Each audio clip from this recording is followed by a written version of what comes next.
บรรดาสื่อมวลชนลาวได้รับการยกระดับความรู้ทางด้านเทคนิคการคุ้มครองเทคโนโลยีวิทยุโทรภาพผ่านการสัมมนาและทัศนศึกษาวิการดังกล่าวนี้อยู่ที่นครหลวงปักกิ่งสาธารณรัฐประชาชนจีนและเมืองเซิงตูแขวงเสฉวนสาธารณรัฐประชาชนจีนในระหว่างวันที่3ถึงวันที่16มิถุนายน2026สัมมนากรลาวที่เฮ็ดเวียกในของเขตสื่อมวลชนจำนวน28คนจากวิทยุกระจายเสียงแห่งชาติลาวโทรภาพแห่งชาติลาวกลุ่มสื่อมวลชนและกลุ่มข้อมูลข่าวสารคณะโฆษณาอบรมศูนย์กลางภาคกลุ่มสื่อมวลชนกระทรวงป้องกันความสงบต่างหน้าสื่อมวลชนจากสหพันธ์แม่หญิงลาวศูนย์กลางสาวหนุ่มประชาชนปฏิวัติลาวศูนย์กลางสหพันธ์กรรมบาลลาวศูนย์ข้อมูลข่าวสารการศึกษากระทรวงศึกษาธิการและกีฬา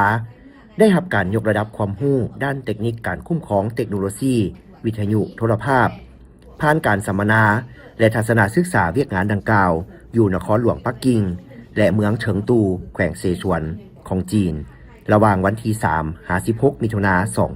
2026โดยสื่อมวลชนลาวได้เรียนรู้ภาคทฤษฎีเกี่ยวกับวิธีปฏิบัติงานการพัฒนาอุตสาหกรรมวิทยุโทรภาพการร่วมมือสากลของจีนและจะไปทัศนศึกษาหลายสถานที่ที่โดดเด่นของสาธารณรัฐประชาชนจีนภายใต้การชี้นำของแนวคิดสีจิ้นผิงด้านวัฒนธรรมหลักการเทคโนโลยีของวิทยุกระจายเสียงและโทรภาพการออกอากาศรายการโทรภาพดิจิตอลที่มีความละเอียดสูงการพัฒนาสื่อปัญญาประดิษฐ์การเพิ่มกำลังแรงให้แก่การพัฒนาของสื่อมวลชนการผลิตสื่อรวมที่มีความละเอียดสูงพิเศษการค้นหาเทคโนโลยีจำลองเปรียบเหมือนความจริงของสื่อรวมการตลาดในสื่อแบบใหม่ภายใต้สภาพห่างเสียงสังคมประเด็นฮ้อนการผลิตเนื้อในรายการและกลยุทธ์ก็คือวิธีการในการเล่าเรื่องเทคนิคการตัดต่อวิดีโอด้วยระบบ Advanced Media Composer และแนวคิดสร้างสรรค์การถ่ายทำรายการโทรภาพพิธีเปิดสุดสัมมนาภายใต้หัวข้อการคุ้มครองเทคโนโลยีวิทยุโทรภาพเมืองลาวให้สื่อมวลชนลาวจัดขึ้นในวันที่3มิถุนายน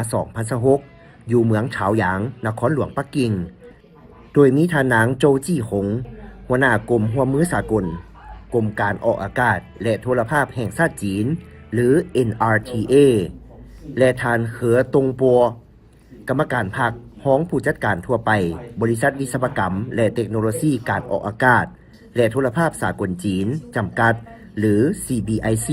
พร้อมด้วยคณะรับผิดชอบสุดสัมมนาและสมรกรลาวเข้าร่วมสุดสัมมนาครั้งนี้โดยการเป็นเจ้าภาพของกระทรวงการค้าแห่งสาธารณรัฐประชาชนจีนและจะตั้งปฏิบัติโดยบริษัทวิศวกรรมและเทคโนโลยีการออกอากาศและโทรภาพสากลจีนจำกัด CBIC